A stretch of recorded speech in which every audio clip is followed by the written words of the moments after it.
All right, so we've heard it said, he who looks at a woman lustfully has already committed adultery with her in his own heart. Matthew 5:28. What if I told you that adultery is both spiritual and physical? Let me explain. When you're looking at a woman or a man lustfully, you're sinning and being unfaithful to the creator of you both. And not only are you sinning and committing adultery against the Father, you're also committing adultery against your future God-ordained spouse. Or present God-ordained spouse, for all I know. You know what I'm saying? Either way, it's adultery both on earth and in heaven. If you was born with a desire for marriage or sexual desires, it's because God has a God-ordained spouse for you. He wouldn't give you those desires just for you to be lonely your whole life. He's not cruel.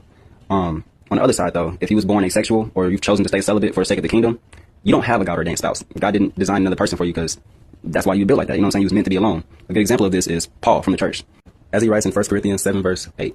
Now to the unmarried and to the widows I say it is good for them to stay unmarried, as I do.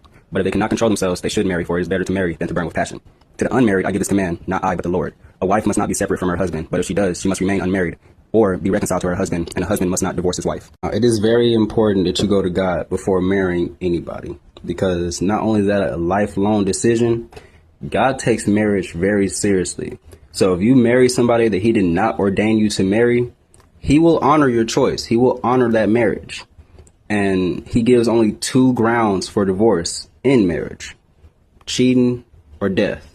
In Matthew 5:32, we see it says, "But I say to you that everyone who divorces his wife except on the grounds of sexual immorality makes her commit adultery, and whoever marries a divorced woman commits adultery." If you divorce somebody that you married, and whether God told you to marry them or not, you just committed adultery not only against your spouse, but also to God himself. We know that Christ considers the church his bride. Every time we sin, he sees that as the equivalent of a wife cheating on a husband. So yeah, that's my TED Talk.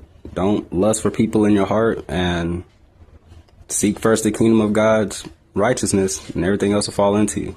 Do not idolize marriage.